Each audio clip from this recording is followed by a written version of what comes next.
amenities which maybe the slums in Bangalore has. You know the difference between a locality like Indiranagar or Amachurti layout vis-a-vis the slums.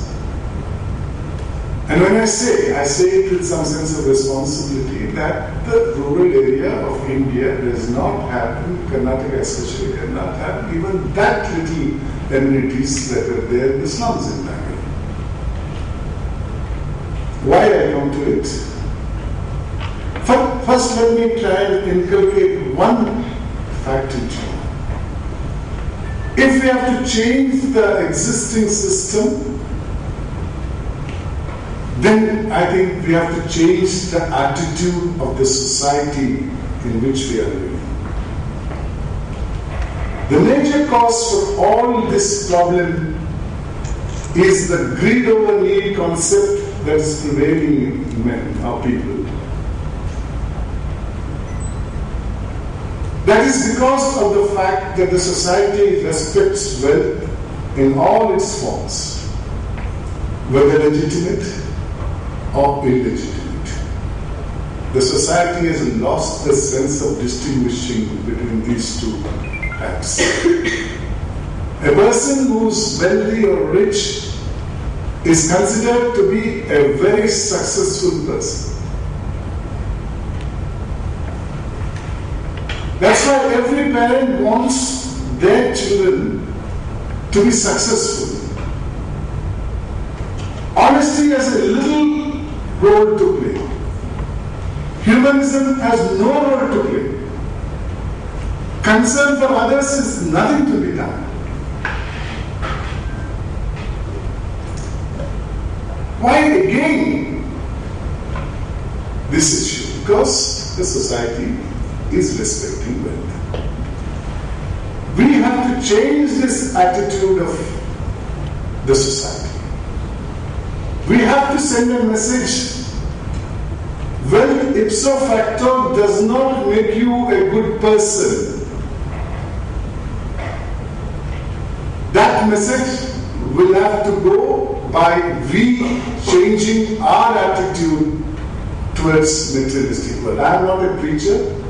I am not one of those Swamijis who preaches philosophy beyond one understands. I am talking about reality from my last 4 years' experience. If you develop an attitude of satisfaction with what you legitimately have, if you say, yes, what my parents have, or what I earn, what I have legitimately, I'm satisfied. I don't want more. By this, I'm not saying limit your ambition to what you are today. No, certainly not. Every human being must have ambition to grow, to become something big, to be more successful in the true sense of the word of success. But don't ever let that ambition become an obsession. That is where the mistake occurs. What is not yours legitimately should not be something you aspire for. This is the attitude if you could develop. Consequently, the social attitude will change. We have reached a stage of the rock bottom or nadir of the social list. If we have to change, then I think it requires certain drastic steps. Over 60 years of democracy, we have allowed this malpractice, maladministration and corruption to grow.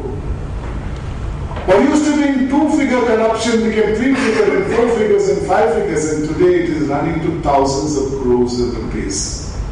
Per individual, not as a corruption as a whole. We read about a chairman of the Indian Medical Council. Some of the papers have reported totally he is estimated to have an illegitimate wealth of 1,500 crores. About 1.5 tons of gold. We read about a former chief minister of Jharkhand, who's not even second class pass, not by the degree class, first standard, second standard pass. He was a mining labor, was a mining minister for 2 years. Because of the prevailing political situation, even though he had one vote in the assembly of himself, because his vote was so important, the other two political parties could not form the government. One political party chose him and made him the chief minister. See the setup of democracy, how it is functioning. Man with one vote becomes the chief minister. And what did he do in that 22 years that he was the chief minister? According to the newspaper report, he has amassed a wealth of 4,000 crores of rupees. His investment are from Liberia to Indonesia.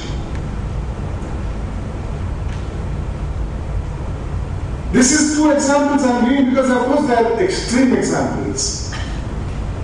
As Lokayukta I have noticed, because there is a provision in the Lokayukta Act that every year the elected representatives of the Assembly and the Council, they have to file their statement of assets and liabilities to the Lokayukta.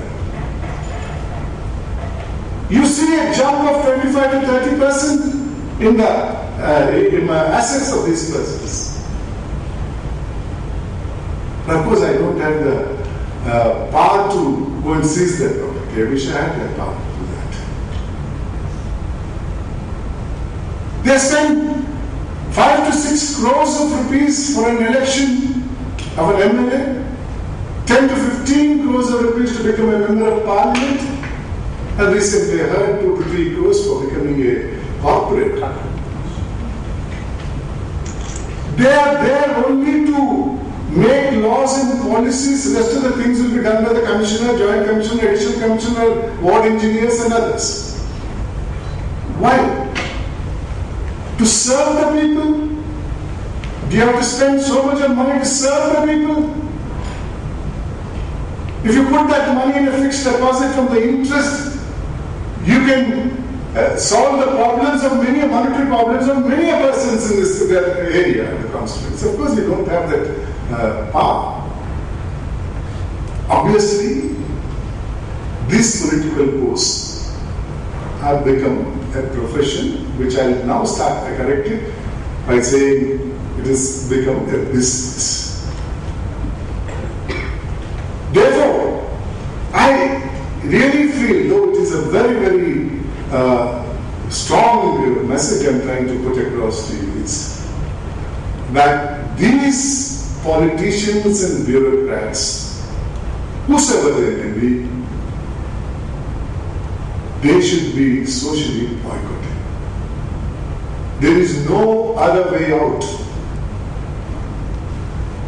We have tried to catch some people, a minuscule part of the but we have not been able to do anything. We have not been able to take many of them to the doorsteps of the court. Because the law is such, law is made by them only to protect themselves. Therefore, I personally feel that there is no other way out except for a social boycott, which will have a tremendous amount of impact on them. A man can't live in isolation. He can't live by himself if the neighbor doesn't talk to him, if the neighbor doesn't invite him to his function. He left. So he's like a solitary confinement in jail. The other day I read in the newspaper that Afzal Guru is saying, you please take a decision quick, send me to gallows or give me a lesser sentence because I don't want to be in this solitary confinement. But I'm surprised to read about the attitude of the society sometime back, soon after the corporation election. In Indian Express, a gentleman wrote